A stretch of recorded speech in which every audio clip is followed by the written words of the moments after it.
Bonjour à tous et bienvenue sur la chaîne youtrading.fr pour ce nouveau point hebdomadaire de marché avec encore un marché sous haute tension avec donc la guerre en Ukraine et les dernières interventions de Vladimir Poutine qui laisse planer le risque d'une escalade vers un conflit nucléaire. Nous allons voir que les marchés restent sous pression. On voit tout de suite ça sur la chaîne YouTrading.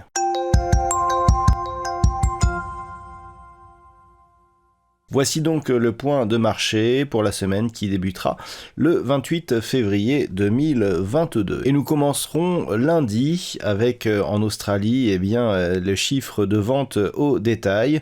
En Europe, nous aurons une intervention de Christine Lagarde. Mardi, en Australie, dans la nuit de lundi à mardi, nous aurons l'évolution des taux de la Banque centrale australienne, alors qu'en Europe, nous aurons dans la matinée en Allemagne et en Grande-Bretagne les chiffres du PMI manufacturier. Nous aurons une autre intervention de Christine Lagarde.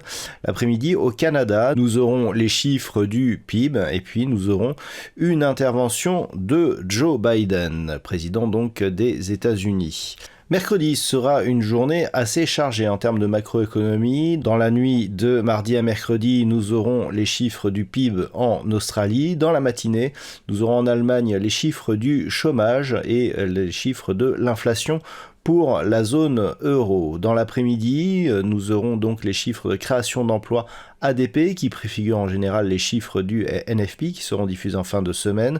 Nous aurons une intervention du président de la Fed, donc Jérôme Powell.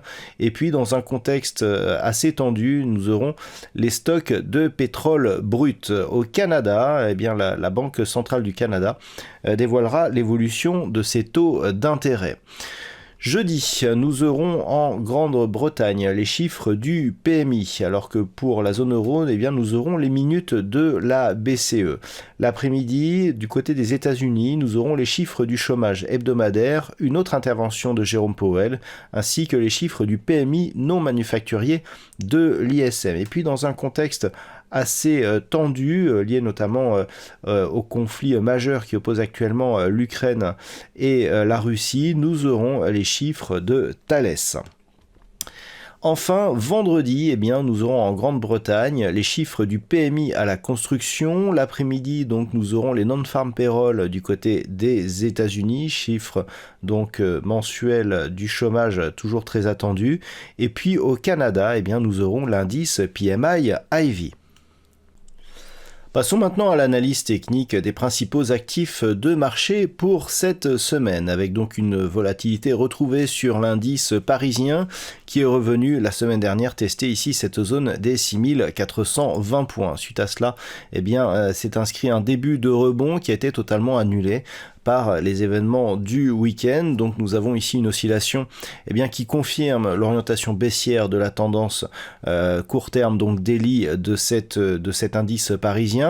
Une rupture éventuelle de cette zone des 6420 points validerait une poursuite de la baisse en direction ici de cette zone de support majeur des 6150 points. Dans l'état actuel des choses, il faudrait revenir à minima au-dessus des 6895 points pour inverser la tendance. Du côté de l'Allemagne, le DAX évolue lui aussi en dynamique baissière. Nous avons donc acté la cassure du support majeur des 14 800 points il y a peu. On est venu tester la zone de support suivante à 14 120 points. D'un point de vue global, nous pouvons considérer que l'indice allemand s'oriente désormais dans une dynamique baissière. En cas de rupture ici des 14 120 points, le prochain support majeur se situe ici sur cette zone des 13 375 points. Sur les indices américains, avec ici le S&P 500, nous avons une configuration qui là aussi reste baissière. Le rebond technique ici qui a eu lieu il y a quelques jours, quelques semaines même, n'a pas permis de rompre d'une manière durable la zone des 4550 points. Suite à cela, on est revenu ici tester la zone des 4233 points. Cette zone a même été fortement attaquée ici avant un rebond. Rebond qui, on peut le dire, reste coincé sous la zone majeure déjà clairement identifiée des 4385 points. Donc si on revient ici sur cette zone des 4233 points, eh bien, les cours du S&P 500 pourraient bien chuter jusqu'à cette zone majeure ici des 3992 points, avec un potentiel ici objectif intermédiaire proche des 4058 points. Sur le Nasdaq, nous avons une configuration qui est là aussi baissière, puisque suite à la rupture ici des 15 715 points, on est venu casser ici ce précédent point bas significatif en attaquant ici la zone des 14 060 points.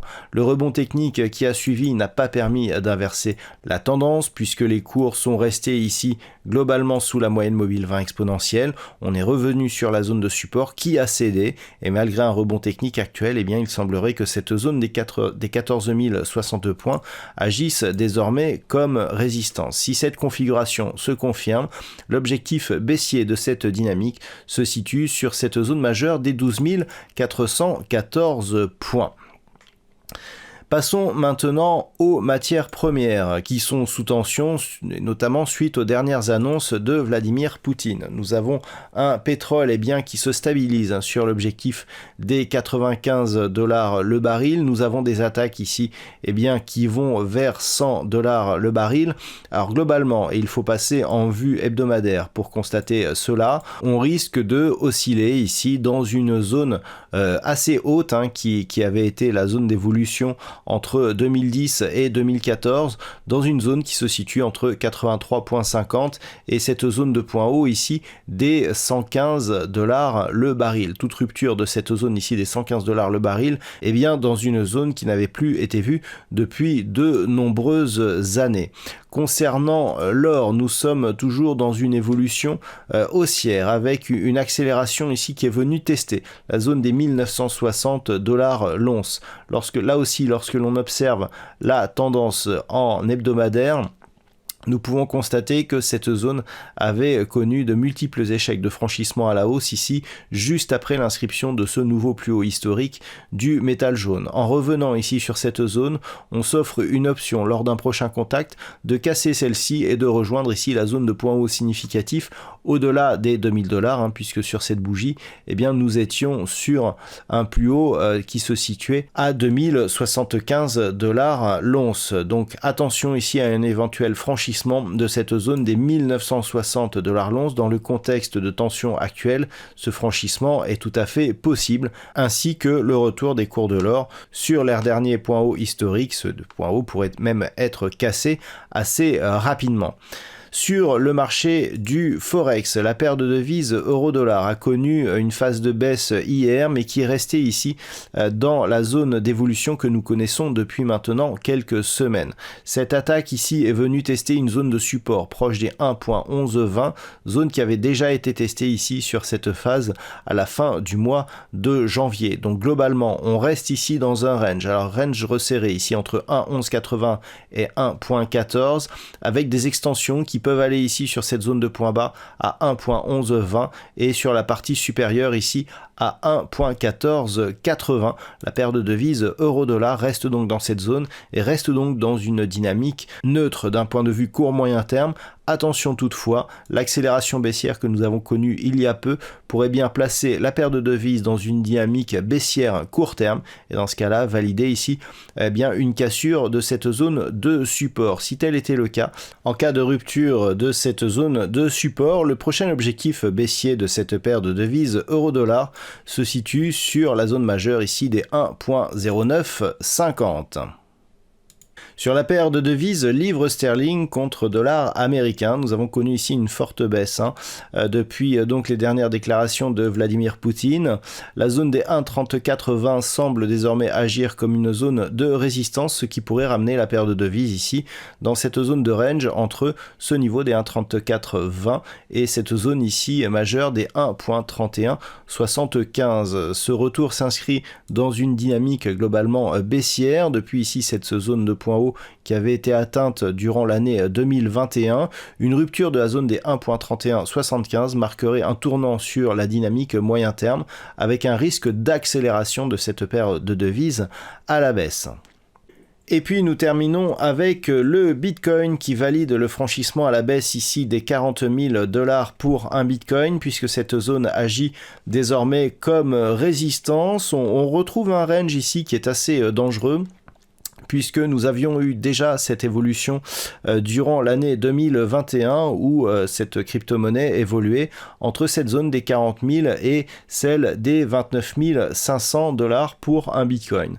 Alors c'est une zone de support majeure, puisque si on élargit la vue, on peut considérer qu'en cas de rupture de cette zone des 29 500, le Bitcoin serait dans une figure de retournement majeur moyen long terme, considéré ici comme un quasi double top, avec comme objectif une baisse relativement marquée qui pourrait le ramener ici dans des zones de cotation que nous avions à la fin des années 2020. Ça serait un horizon moyen long terme bien entendu. Donc attention à la rupture ici de cette zone des 29 500 $ pour un Bitcoin. Pour repasser en dynamique haussière, il faudrait ne pas inscrire un nouveau point bas significatif inférieur à celui qui avait été marqué ici au début de l'année 2022 et repasser ici au-delà des 45 500 $ pour un Bitcoin. Et puis on termine enfin avec l'Ethereum qui se trouve dans une configuration technique assez similaire à celle que nous avons sur le Bitcoin pour la tendance court terme. Donc une zone ici des 2665 $ pour un Ethereum qui agit désormais comme résistance depuis ici ce gap qui avait été marqué il y a peu. Si on élargit la vue, on peut considérer que nous avons encore de la marge de manœuvre. Sur l'Ethereum, il faudrait vraiment casser cette zone ici des 1720 $ pour un Ethereum pour inverser la dynamique moyen-long terme. Donc on reste pour l'instant dans une tendance long terme haussière.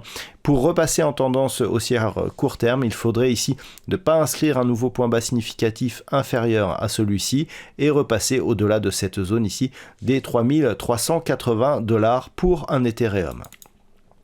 Voilà donc pour l'analyse technique de ces principaux actifs de marché. Je vous souhaite de passer une bonne semaine. On se retrouve dès lundi prochain pour un nouveau point hebdomadaire de marché sur la chaîne youtrading.fr.